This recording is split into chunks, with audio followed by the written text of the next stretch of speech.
yourself again. But it's the only way. Good morning, welcome to NUFC Matters. Me, Steve Wraith, and welcome to John Gibson and Malcolm MacDonald. How are you, lads? Morning, guys. Smiling at long last.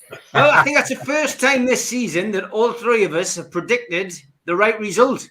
Correct. Yeah. And was the right result a Newcastle win, not a Newcastle defeat? And wasn't it marvellous? I mean, it was fantastic. Because they did it all the right way. Best performance of the season. First time back-to-back wins. Goal behind. First time they win from a goal behind and score 3 times. 3-1, the old 2-goal margin you were on about, Malcolm. Yeah, absolutely. Yeah, first time this season that they created it. You know, and once Newcastle went 3-1 up, boy, what a difference there was. Of course. You know, that they weren't living on a knife edge of conceding.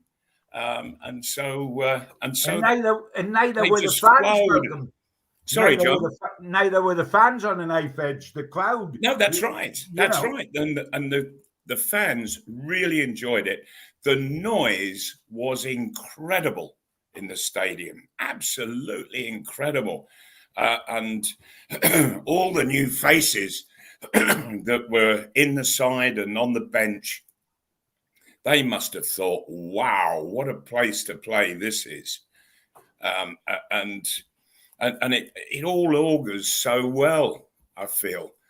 And it was a joy just to be a part of it all, sitting there, just watching it happen. And there were some terrific performances. The 2 fullbacks I thought were absolutely terrific, and that helped the 2 centre halves, helped them a lot. And it went all the way through the side. It was wonderful. It was terrific. Albeit, I've got a complaint because I thought Trippier on the night was absolutely brilliant, and yet St Maximin got the Man of the Match award, and that one I really don't know how somebody's come up with that and who makes the choice, because it was a tough one on a night where team performance was what it was all about. Yeah, but St Maximin, he started to come good late on in the game, but for the vast majority of the match, he was just doing the same thing every time, and it was never working once, and that was just taking people on. You know, there was no plan B to anything that he was doing, and he just kept losing the ball. And I thought, for heaven's sake, just change it. Just get it, knock it, make a run off the ball. I mean, my view on St Maximin. I mean, look, he's frustrated at times, but yeah, he's now being surrounded with quality players. Now, the difference is he doesn't have to have all of this on his shoulders anymore. He doesn't have to have all the responsibility. I've got to be honest, without looking through biased glasses, because you know he's not my favourite player. I always tend to go more for defenders or strikers as my favourite player. But I thought he played better, as did Willock. And wasn't a great performance by Willock. It was a good performance by Willock. I thought he stood out for me. And bearing in mind, I've watched home and away all season. That was he played better at Leeds. And he was even better again against Everton, but there is still room for improvement. And I think those 2 did stand out. I understand where you're coming from, man of the match. If I had to pick a man of the match, I would have given it to Trippier. I've got to be perfectly honest. But I can see why people were coming out and heaping praise on ESM. I personally thought, and I'm sure you guys did, Ryan Fraser deserved a medal as well, because Ryan Fraser ran his socks off. Yeah, it's the best I've seen him play, I have to say. And got a goal. Shelby, the difference in Shelby since Eddie Howe came in, and it is phenomenal. And what a difference it makes to have a central midfield player who can ping a ball as well as he can. And we always know that's never been an issue. The problem has always been pinging it forward and giving it away, because we've had nobody up front to keep a hold of it or do anything with it. Now, I mean, I watched it in amazement at least 4 times. He pinged the ball to left back, and Target is there, takes it on his instep, no worries at all. Even the balls that he slightly overhit or mishit to Trippier, it's almost like a competition. And I'm watching him going, well, he's just going to take it down, isn't he?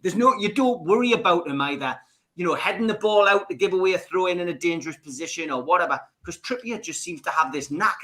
It's like a magnet. It's like iron filings and a magnet, and it goes straight to his foot. It's honestly, it's enthusing to watch. It's not the entertainers, but I tell you what, it feels like the rebirth of a very special moment in our time and history. And it's difficult not to get too excited because you look at the league table, we're still in a mess.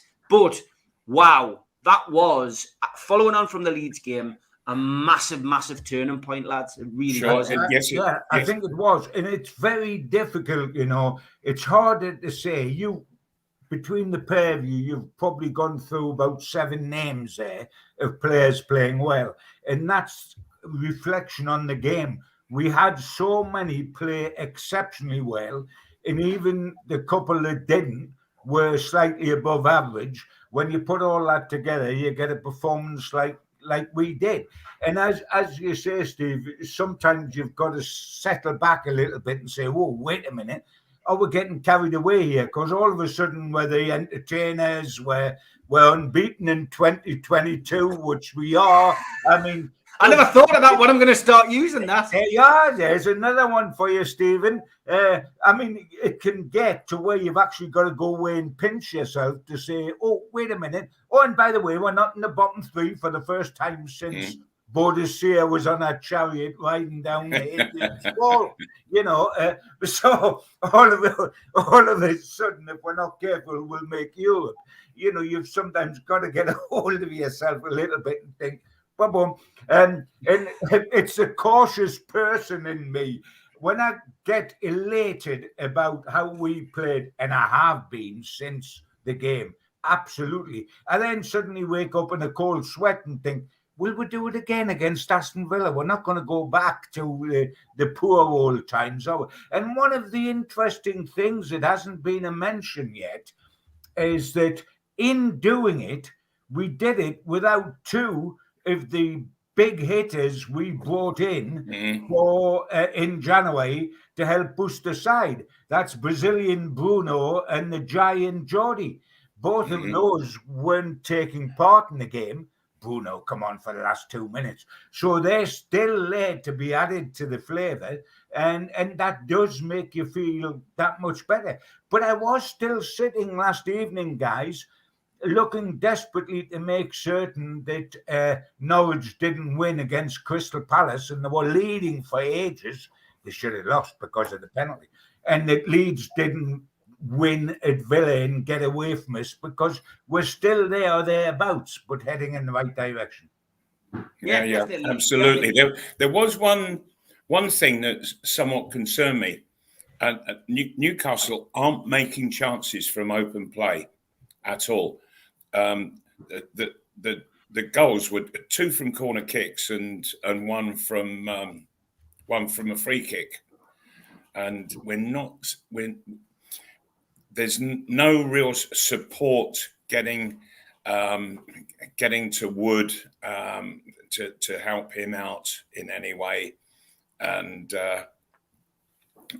I'm not seeing too many bodies getting into the box. I'd like to see it happen a bit quicker, and players continue. Go on, John. Yeah. What I would like to see, Malcolm, and it was just you mentioning it there that made me think, and this is without nitpicking, and this is with the Newcastle United hat on. I'm desperate, absolutely desperate for Chris Wood to get his first goal for Newcastle United, because so unlucky, wasn't he, with that disallowed goal? But I do believe that he needs it, because and I think Malcolm might back me up on this. I watched him closely, and he is no confidence whatsoever. He's got. Sure. I mean, he had a header in the first half. Yeah. He had a header in the first half. And he had that glorious opportunity with the header Oh, And he and just by the way, cunningly knocked it into the keeper's arms. that's his bread and butter, Malcolm. Yes. Heading is his bread and butter. Yeah, 6 yards out. If he'd been at Burnley and got that header, he would have buried it. But Yes. he was apprehensive here. His confidence is low. It's almost as though the fee is heavy on his shoulders. 25 million, I think he's. And that happens with a lot of players. That's hugely high. And therefore, I'm absolutely dead because we're not going to have Wilson until the last couple of games of the season. So I'm absolutely desperate for Wood to get his first Newcastle goal because he'll hopefully grow in stature. And funnily enough, and I have trumpeted how good Joe Linton has been since he went to midfield, and I still believe that. I think he's been terrific. But he reminded us twice when he got in the box what he was like when he played centre forward. If you remember, the first one, he had a very bad first touch, which took him wide and he struck the goalkeeper. The second one, when St. Maximin set him up, his legs turned to jelly and he fell on the floor, if you remember. So what I'm looking for to give us the ultimate, I'm looking to beat Aston Villa 2-0 with Big Chris and Big Joe scoring the 2 goals because they would benefit from that enormously. But I do want to see Chris Wood score because I think it will be a relief to him. He will. And he will. I think he will. And look, he's not prolific. We know that. We've had this discussion before. I've certainly stood corrected after being on this show with you, gents. And, I've done a couple of interviews. I did one for TalkSport 2 the other day where, they were saying, well, Chris Wood, will he get you the goals? And I was going, well, we do need a goal scorer, because I was saying striker. And, we did need a goal scorer. It's the only thing that I was disappointed about in the transfer window. But we scored 3 goals. It's Eddie Howe's job as a coach, and we know that he's a good coach to get the best out of the rest of the team. And in any team, midfield needs to pitch in, etc. So we're going to have to play differently. So Wood maybe has to do a lot of the donkey work to bring these other players in, to put the ball in the back of the net. And look, one of them was an own goal. In fact, that's another Premier League record we've got, actually. Yeah, the back-to-back own goals, the quickest in history in the Premier League. Do you realise, Steve, as well, just on that own goal thing, how weird that 107 seconds were? The first goal was a Holgate attempt turned in by Lascelles, and the equaliser was a Lascelles attempt turned in by Holgate. Couldn't have scripted it. Could not have scripted that. Could not have scripted it. It's unbelievable, wasn't it? It was absolutely unbelievable. But I just think Wood will come good. I have this conversation every time I'm at the match, and I'm having it quite a bit on this show. Some people are very critical of Wood. Some people are very, give him time, and some people are saying he'll come good, like me. So look, as long as he plays his part between now and May and keeps us up, who gives a monkeys? The guy is here. He's wearing a black and white shirt, and the negativity should stop with him on social media. Give him some support, for God's sake. We should all be united. We need to be to get out of this mess that we're in. Barry Hogan is asking a question, so let's get into the questions. He's saying, guys, would you agree that Wilson will be sold during the close season? He's injured far too often. There are much more reliable players out there with the finances we will have. So, yeah, the shock came. Malcolm, I'll come to you as a former holder of that wonderful number 9 shirt. Callum Wilson is no doubt a goal scorer. He's a talented goal scorer, but he is injured too often. And we got the rather disappointing news from Eddie Howe in the press conference prior to the Everton game that it looks as if he won't be back until the business end of the season, and that's a big blow. It is. We get rid of him, Barry says. Well. With his injury record through this season, who would take him? So I don't think it's a question of getting rid of him. I think it's a question of bringing in a similar type player and let them fight it out. And when Wilson is injured. In an ideal world, Malcolm, he'd be on the bench, wouldn't he, to come on as an impact player if you brought the right centre forwards? Sure, absolutely, John. Yes, because he's proving over and over again that he's very limited on 90-minute appearances, very limited. And so what you say is absolutely correct. It needs somebody to play off of Wood. And quite who that will be, I don't know, but they will be available come the close season. They weren't available, I don't think, in January. I said early on when the signings were happening and the owners were getting totally unfair criticism. I saw something, I didn't bother reading it because I was cynical about it, online this morning. Paul Merson saying if Bruce had bought these 5 players in January, he would have got dogs abuse. I tell you what, he would hardly have got dogs abuse for buying a £40 million Brazilian midfielder who were waiting to see. He would hardly have got dogs abuse for buying Kieran Trippier, who's probably England's right back with Steen, and that possibly includes even David Craig from our era. A wonderful, wonderful player. And as I said, as far as I was concerned, Dan Burn and Wood are building blocks. And you've got to have building blocks. You don't go and buy Ronaldo and Messi the first time round when you're down in a relegation fight. Kevin Keegan built the Entertainers, which is the best entertaining side I've seen in my time as a reporter. But he started off with Killer Kill Klein. It's like putting in the rungs of a ladder until you eventually get up there. And no doubt when we get up there and we're pitching for the champion to get in the Champions League and then perhaps attack, I don't think necessarily Byrne and Wood will be centre half and centre forward, but we need them desperately now. And people like Merson are taking cheap shots at Newcastle United by saying if Bruce had bought them, there would be hell on. If Bruce had bought a midfield player as good as Bruno and a right back as good as Trippier, there wouldn't be hell on, would they?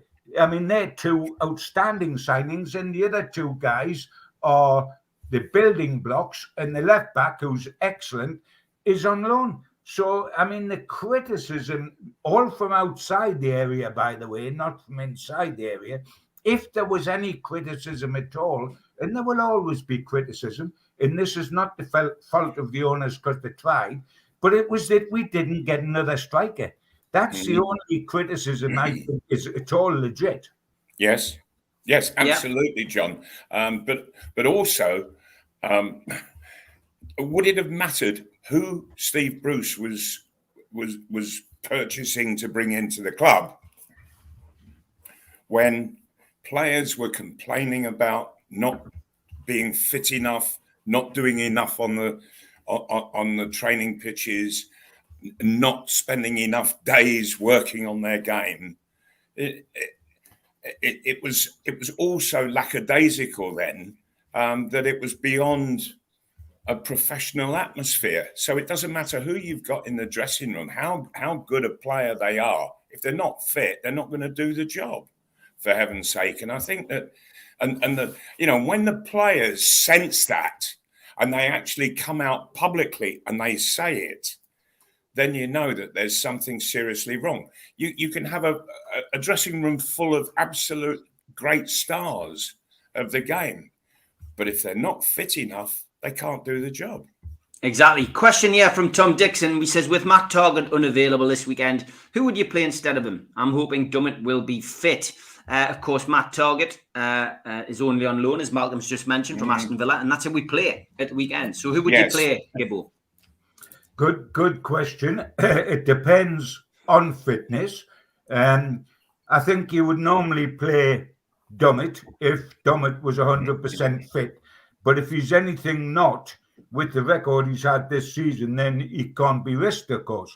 The other 2 alternatives, one surprisingly would be Byrne, who again we don't know if he's going to be fit. He had a toe injury, which was one of the reasons he was on the bench, not the only one, in the last game. So how fit is he? And he's essentially a centre half, but he played left back very, very well at Brighton on occasions.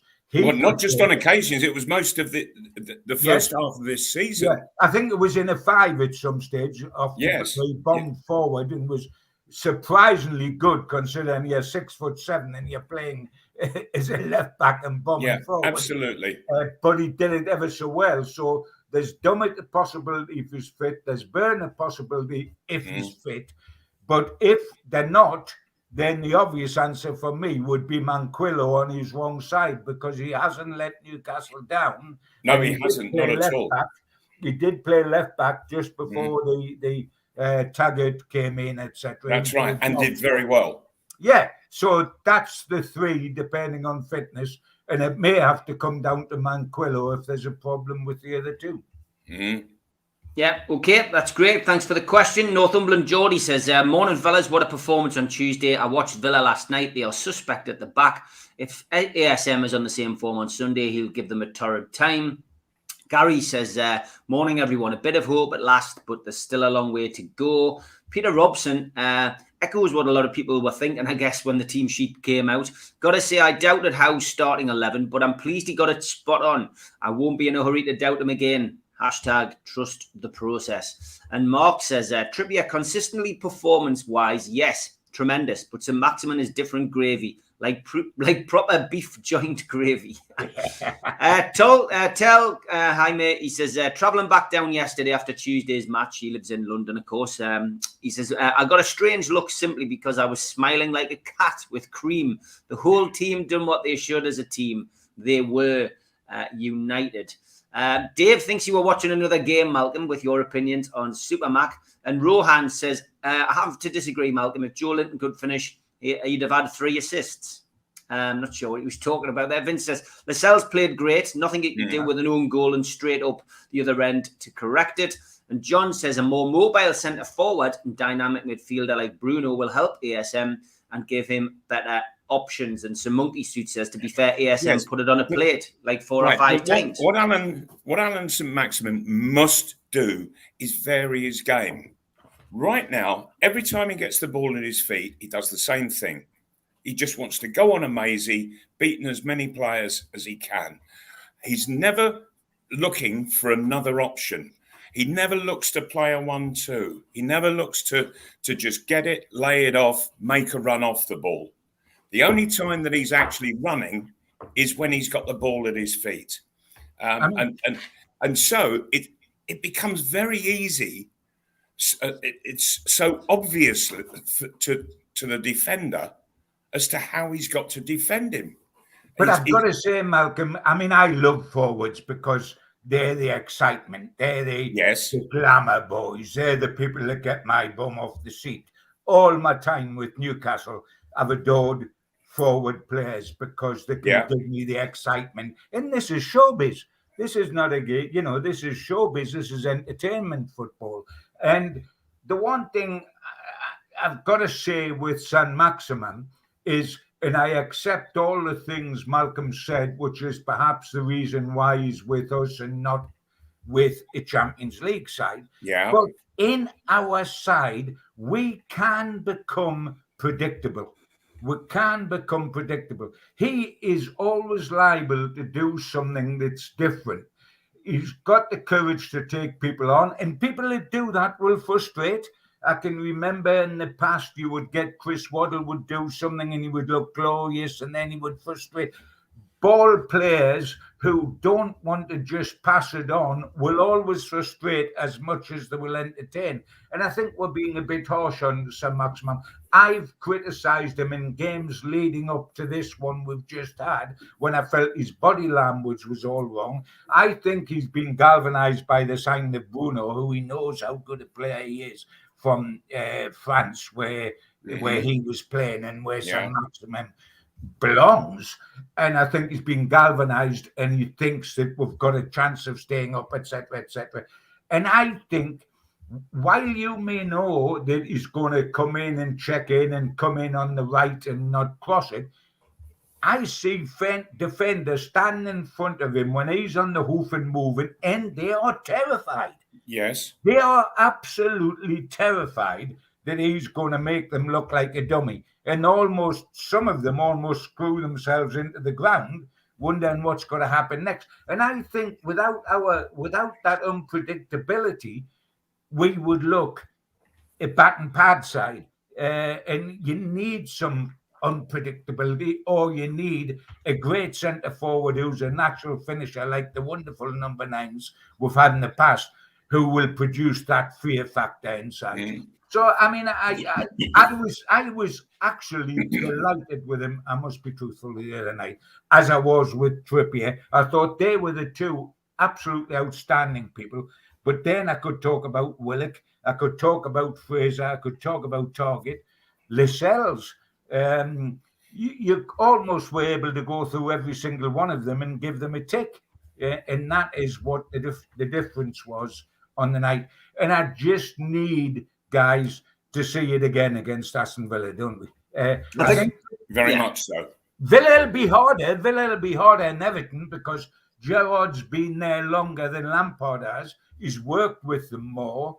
And they've got Coutinho, who is magnificent. Yeah. Magnificent last night. And only got him because of Gerrard and they were together at Liverpool. They will be difficult, but they're not the finished article. They're not. They're still in progress, and they can be beaten. Dare we, guys, think about 3 wins on the bounce? Why not? We've got to, absolutely. Yeah. But I mean that we hadn't had 2 wins on the bounce. Now we've got. It's not as if it's away from home, John. So, it's a home match, for heaven's sake, and Newcastle should be winning their home matches now. As a one-off, you would, as a one-off game, standalone game, you would pick this out as one of the games where Newcastle can win, and yes, and should win. That is absolutely true, and it's going to be fascinating. So is his team selection, because I get the impression when I listen to Eddie Howe and hear him, and etc., he's a very loyal guy. If Newcastle win, and we know it hadn't happened too often this season, but it happened against Leeds, and it was reflected in the team he picked for Everton, and we won again. If he's not forced into changes, he doesn't like making them on a winning team. You know the old adage, why change a winning team? He's got to change the left back because Tuggett's not available. We're waiting on injury updates on others, and heaven forbid that Trippier's cough turns out to be a problem, because we really don't need that. But, you know, I could see him making only one change to the starting lineup for Sunday, and that would be left back, and that Bruno wouldn't start again, because if he will think, if I drop Willock after the way he played at Leeds and the better performance again against Everton, I'm going to kill the kid.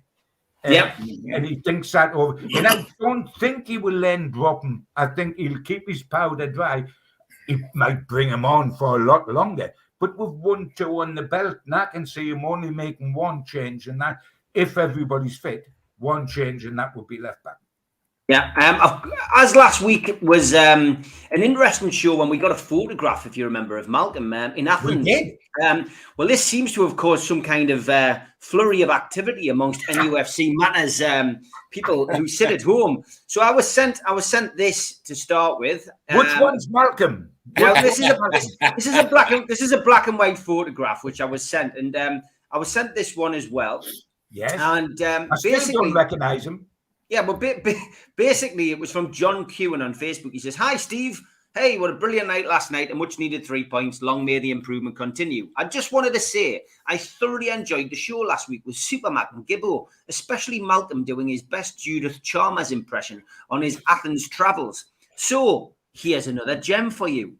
I dare you to ask him the next time you are all on what he is up to here at Tynemouth open air swimming pool all those years ago. And how did he mark those lovely ladies?" Now, luckily, I found this. Malcolm, what a suit, what a shirt. Absolutely. And that is the same day, but it's in colour. Yeah. And as you can see, yes, it's Tyneside, the Tynemouth swimming pool, the open air job. That's the Grand Hotel just behind me. Yeah. And this was before I'd even kicked a ball for Newcastle. If memory serves, I judged this this beauty pageant in the July of 1971, and of course we didn't play until the August next month, and the lassie, if memory serves me right, the lassie on the springboard there with me in white, she was Miss South Shields, and I think there were two different competitions. She won one, and another lassie from the previous photograph won the other competition. But it was a very interesting afternoon, I have to say. It was lovely to be up on Tyneside, particularly when you're surrounded by a bevy of beauties. Now I've got to ask, where was Gibbo in all of this? Because did you know Gibbo then? What? I wasn't holding the camera with a shaky hand, if that's what you're saying. I wasn't taking the photograph. We were just getting together because, as he says, he'd just been here and hadn't actually played a game. Yeah. So at that stage, I wasn't man-marking him as much as I did later in life. But when I look at those photographs, I wish I had been, but I wasn't. Oh, yes. Yeah. I was just wondering, Malcolm, if that young lady, when we saw you and her on the springboard there, if she'd suddenly jumped up and down in her high heels, you could have done a somersault off the back into the water, couldn't you? And for her, I gladly would have. you could have been drowned before you even played for Newcastle. Yeah. Fantastic. Thank you for sending that in. And there you go. Don't say that I ever duck a challenge. That was it. That was brilliant. If you've got any more photographs that you can find of Malcolm or Gibbo in various guises over the years, then please send them and we'll ask Malcolm and Gibbo the story behind it. They're never ones to shy away from the story either. Darren says, since the Man United game, how got the team playing, excluding the FA Cup game, but we are playing as a unit and we look hard to beat. And Mark says, lads, unfortunately, with Target being out for Sunday, would you play Burn or bring Mangia? Well, we discussed that earlier on. Vince says, I thought Shaw was a bit nervy. I would play Manquillo at left back on Sunday and Burn for Shaw. Thoughts on that, Gibbo? Yeah, in an ideal world, if Burn's 100% fit, I would agree totally. As I say, I think there is a problem where it's not a problem. I think there is a situation where Howe sticks with a winning side, and that's why I think he may only make one change. But yes, you would think normally Burn would be in. The only minus thing from the other night, apart from me being desperate to see Chris Wood score a goal, is that we did produce two horrendous tackles that brought yellow cards and might have brought a red, one from Shelby and one from Shaw, where the tackles almost cut the guys in half. I don't know if you remember that, Steve. Yeah. But both Shelby and Shaw, and both of them have got that in it. Shelby can be a walking card, and he played terrific. I agree with you, Steve, on the night. And Shaw almost cut the guy in half, and I always think Shaw's quite capable of doing that as well. That is a problem. In an ideal world, I would play Burn and I would play Manquillo, but we might only get one change because of Howe's attitude to a winning performance. And let's remember as well, guys, we didn't just beat them like we beat Burnley 1-0 with a quite nervy performance. This was with an outstanding performance, which on top of the fact we scored 3 goals and got back-to-back wins, won't encourage changing the team voluntarily in somebody's mind like Eddie Howe. And I quite agree with one of the guys that ran something along the bottom before the game, in the hour before the game, when the team news was out, there was a lot of grumbles that Byrne and Bruno weren't starting. And there was a lot of grumbles at the team Eddie Howe produced. And he had said previously, if you remember, my reputation's on the line from now. I know that because this is my squad with the new signings, etc., etc. He showed bravery by resisting changes, and it worked. So I don't think he's about to rip the side up on Sunday after a performance as good as you got on Tuesday night.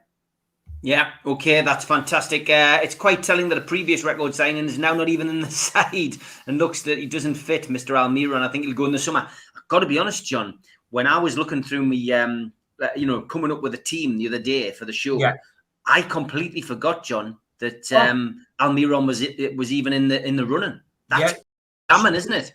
Oh, it's true. I mean, when he first come, and people were seeing his pace for the first time and his willness and that gorgeous smile and etc. I think, wow, what have we got here? He is now very much back in the ratings and is not the first person you think of coming on if we're in any sort of mess or there's going to be injuries. You look at other people, for example, Murphy, etc., come on ahead of Almiron the other night and incidentally hit the post, which we forget. Otherwise, it could have been 4-1. Murphy hit the post with a good effort. Yes, Almiron has gone back in the ratings. We have, both Malcolm and I, used the expression headless chicken this season when he has played. You've always got a soft spot for him because he tries so hard and he's got that lovely smile and he wants to be a success. But I think he is limited. And if we are going to kick on, he is somebody that could well be sold in the summer. I wouldn't sell Wilson. There would be a problem in selling Wilson, as Malcolm says, with his medical records. But if people have got to go to get better players in, Almiron's one of those. And doesn't his agent agitate? Not the little lad himself, but his agent is always taken to social media. We have interest from 5 or 6 players. I'll have to talk to Newcastle about what his future is. At the moment, bless him, he's lucky to be at a club the size of Newcastle, because if he leaves Newcastle, he wouldn't get a big club, a bigger club than Newcastle in the Premier League. He'd have to go abroad. Yeah, okay. Good morning, folks. Merson only said that because Bruno said he turned Arsenal down because he wants to win the Champions League, says Paul. Yeah, Paul Merson, very bitter like most Arsenal fans and most football fans with us now. Yes, sorry, Geordie Toonville, I had to come on early because I'm going out for a glass of red wine with me mates today because it's my birthday next week and this is the only chance I can go out and see the guys. So, yes, it's an early birthday lunch. That's why I'm out today. So apologies for the early start. David says, keep Wilson as a squad player next season, possibly the next super sub, and limits chances of injuries. Villa very dangerous on the counter, but they also lead goals. Expecting a few goals on Sunday. Yeah, 3-3 last night. Breaking news as well. Roy Keane is out of the race for the Sunderland job. Sky News just putting that out there. So yeah, sadly for Sunderland, that's another one that they won't be getting. It wouldn't have been a good fit, that, as we mentioned. It wouldn't. And he's seen 3 successive defeats at Cheltenham and at Donny. And, I mean, you must be rushing to be up here. They're in a mess now because they need a manager in quick. I mean, since they sacked the previous manager, they've played 2 of the worst sides in their division when they're right up in the top 3 and have got their backside spanked.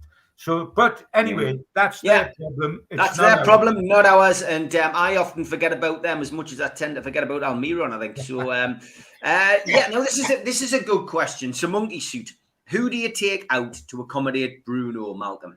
He has to play, but you can see it being harsh on the current midfield players because of their form. Now, this is a problem that you love to have as a manager, I guess, Mal. Yes, and it's a very, very good question. Is Bruno going to be able to link a partnership with Shelby? Not many can with Shelby.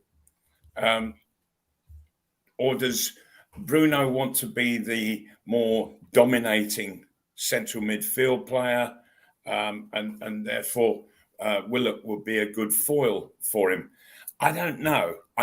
I think I need to see how each individual plays over the next 2 or 3 games, just to be able to fully make my mind up as to how it should be formed there in the middle of the park. I think at the moment that it'll be Shelvey and Bruno together.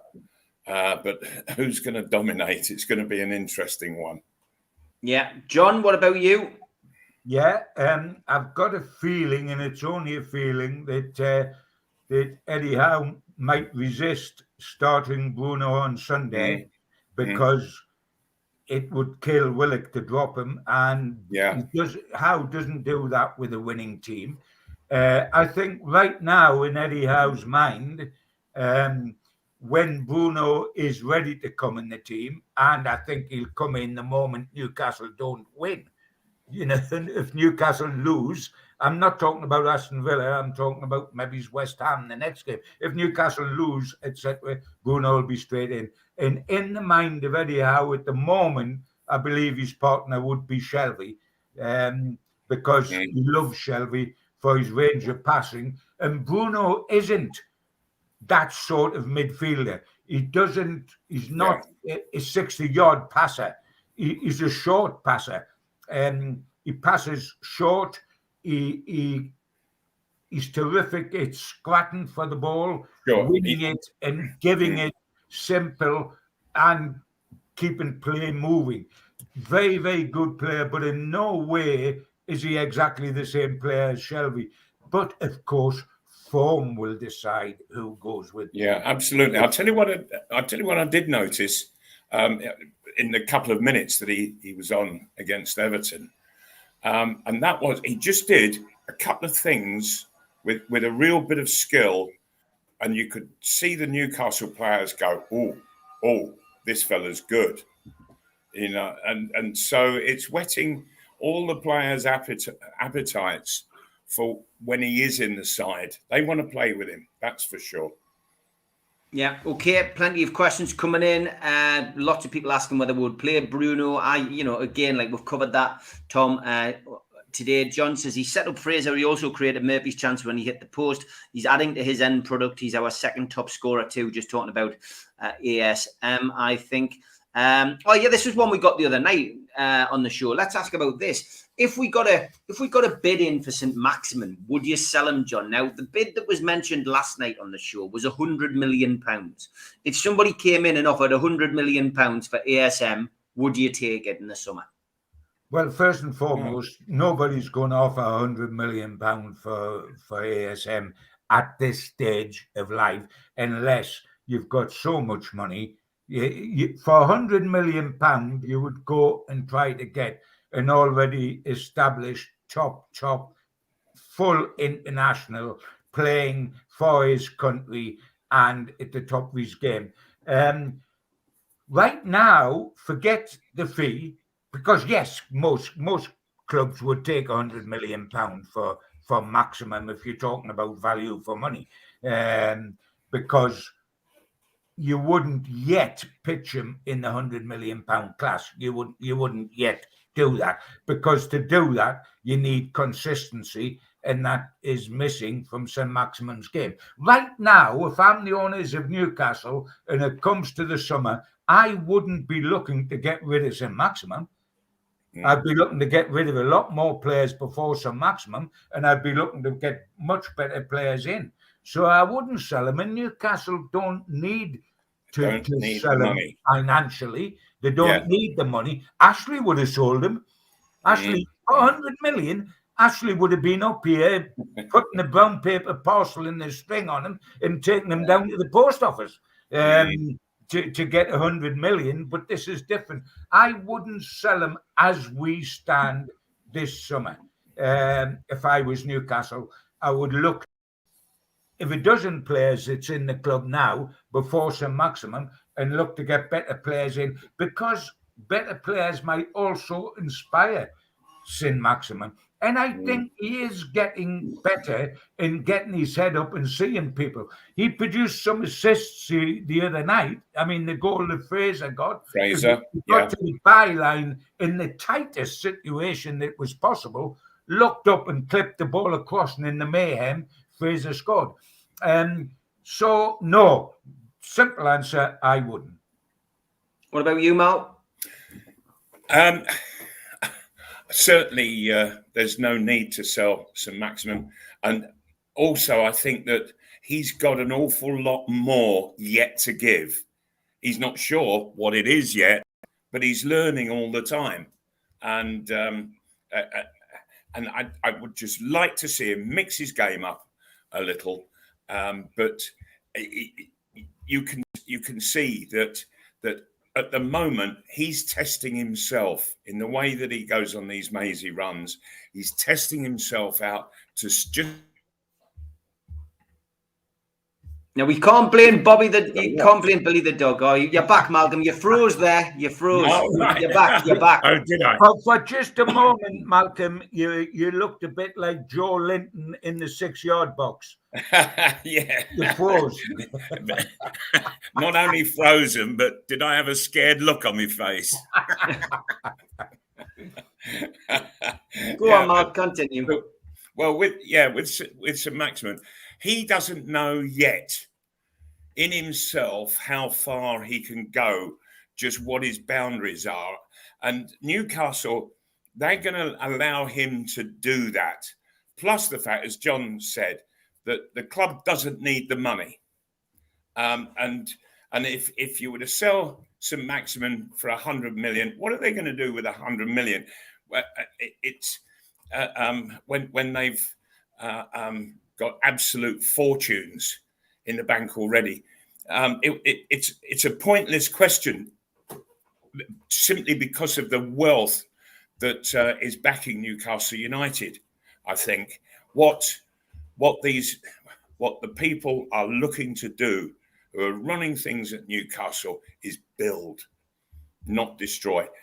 And if anybody is going to go, it won't be for their value. It will be because they're not good enough. And Almiron looks like to be a prime case in that matter. Yeah, how good is that, man? To say that we're not a selling club, it is fantastic. Yeah. David says, I must say, despite his obvious weakness, I thought Lascelles was excellent and he clearly cares about the club. Would like to see Trippier as captain next season, but Lascelles has done a job for us. Yeah, a lot of criticism of Lascelles. A lot of people wanted to see him drop, John.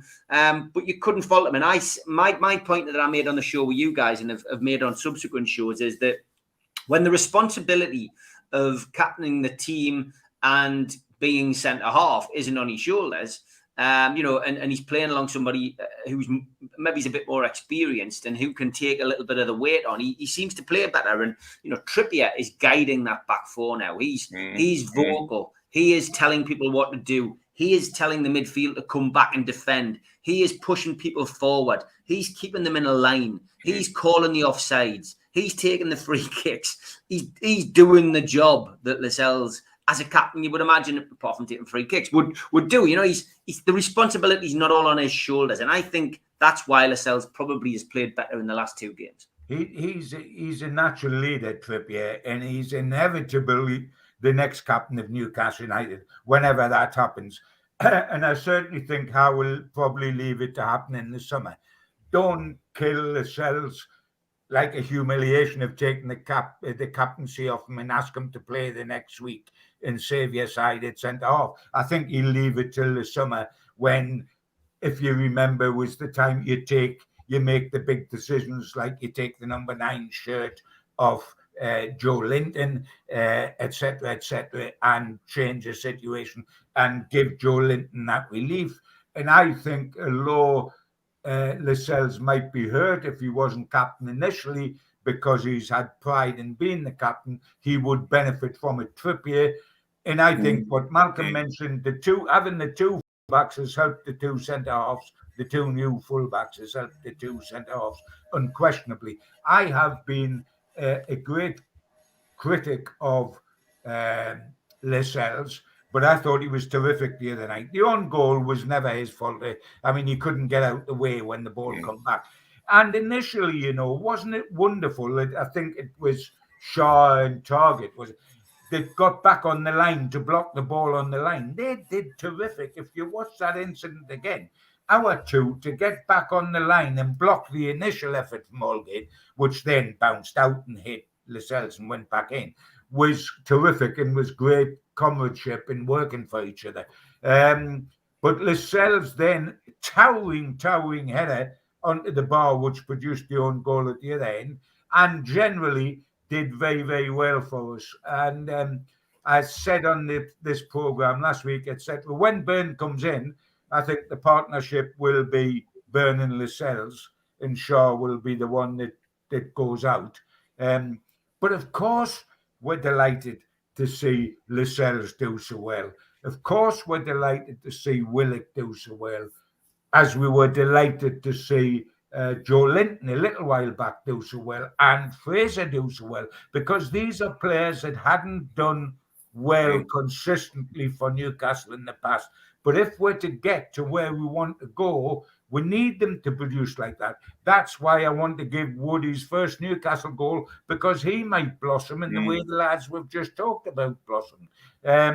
But yes, there has been improvements, without a shadow of doubt. And Willock went under the radar a little bit, but he is come back in the last two games, and especially the last one. And if you remember, on the goal, guys, that was our breakthrough. He was the guy that robbed Dele Alli. He was the guy at Willock that robbed Dele Alli and set up the move that ended with the goal. So good on all the guys that's had criticism, Lascelles, Willock, Fraser, Joe Linton a little while back, for coming out the other end. That is a plus to them. And if we're willing to criticise when things are bad, we've got to give them a pat on the back when they do well, and they have done well in that last game. Absolutely. Yeah, definitely. Okay, let's start looking ahead now to the next game, which of course is Aston Villa at home this coming Sunday. And again, this TV coverage dictates the kickoff time, which means that Newcastle United will be kicking off at 2:00. I will be in the Dog and Parrot with Malcolm at 12. So if you want to come and meet Supermac, it is free entry. They do great food, great beer, and kids are welcome. So get yourself along to the Dog and Parrot on Sunday and meet us at 12. Malcolm will also be in after the game, usually about half an hour, 40 minutes after the game. So pop in and see us for a pre-match and a post-match talking. A little bit too early for team news, but we do know, as we've already mentioned, the Matt Target will not be playing. He's ineligible to face his parent club. Of course, Leeds drew with Villa last night, a 3-3 draw. Defender Ezri Konza was sent off for 2 yellow cards, so he will now miss the game on Tyneside, which is great. And the midfield pair of Philip Coutinho and Emiliano Buendia were both substituted in that game due to injury. So we don't know how serious that is, but what a blessing that would be if Coutinho was missing at the weekend. Referee for Sunday is Craig Pawson. The South Yorkshire referee has only been involved with the 1-1 home draw against Manchester United this season. And on VAR, which is often turned off, of course, at St James's Park or games involving Newcastle, is Paul Tierney. It's going to be a big game, this. The atmosphere, we would imagine, is going to be as great. And I mean, look, the way that we start with war flags, the flags, we haven't even touched on that, were fantastic, weren't they, the other night, guys? Yeah, wow. The whole atmosphere. The whole atmosphere was absolutely fantastic. And for the new players coming into the club, dear me, whether they were out on the pitch or whether they were sitting on the bench, it absolutely drives you on as a player when you've got that kind of atmosphere being generated, and the level of noise. Wow, it gets your heart pumping and you really want to go for it. And we are seeing that difference on the pitch. Didn't Trippier, Malcolm, afterwards, Trippier came out and he's been here a little longer than Byrne and Bruno and Target. But Trippier come out and said, I have played all over the world with England and and he said, I thought that Atletico Madrid crowd was something else for passion and fervour. He said, but Newcastle, against Everton, before that, but because the team played well, it was unbelievable. He said, it blew his socks off. And I think it did. And because it was the whole package, guys, that was the good thing on Tuesday night. We've had the war flags since the old regime disappeared. The war flags have been there. They've been terrific. And the spectacle, watching them before the game and that is wonderful. But we haven't quite been able to transfer that for an hour and a half onto the pitch with the performance of the team since. This time we did. And the crowd afterwards with the game won, applauding the players. It was the whole package on Tuesday night, and I think that's what staggered the newcomers. And there's no question. And Byrne used to be part of that on the terraces himself. But when he sees it again like this, he had to blow his socks off. And isn't it good for Bruno to see that and think, yeah, I have come to the right club. Yes. We've got the 3 points. Look at the sort of support there is. The teams will find it difficult to come here, etc. So it was the whole package, and that Steve, from anything else, is what pleased me. It was the full package. It wasn't just a wonderful sight, and then we kicked off. It was the full package throughout the evening. Sure. And also, what it's doing is kicking off the performances of players like Fraser. Who hasn't played anything like he is doing at the moment.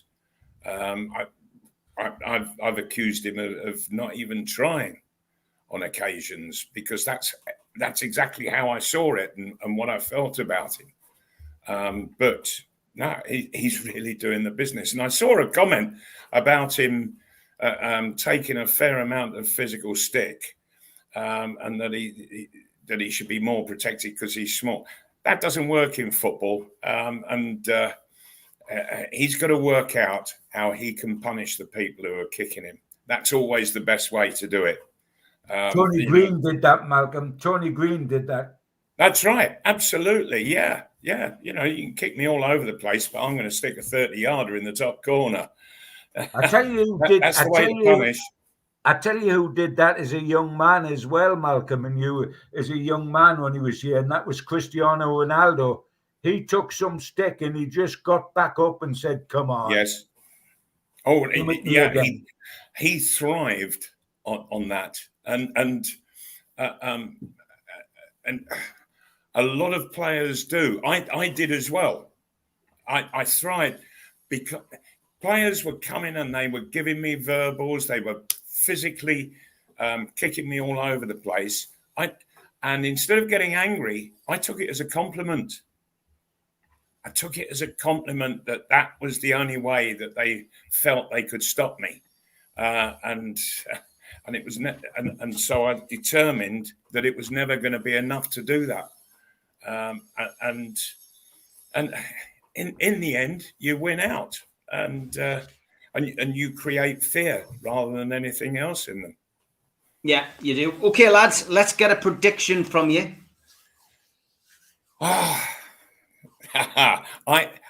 think that Newcastle are going to win, and if they can keep this momentum going, I can see Newcastle going out and scoring 3 again.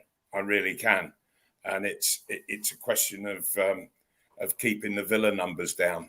I'm going to take the same scoreline as the Everton game, 3-1.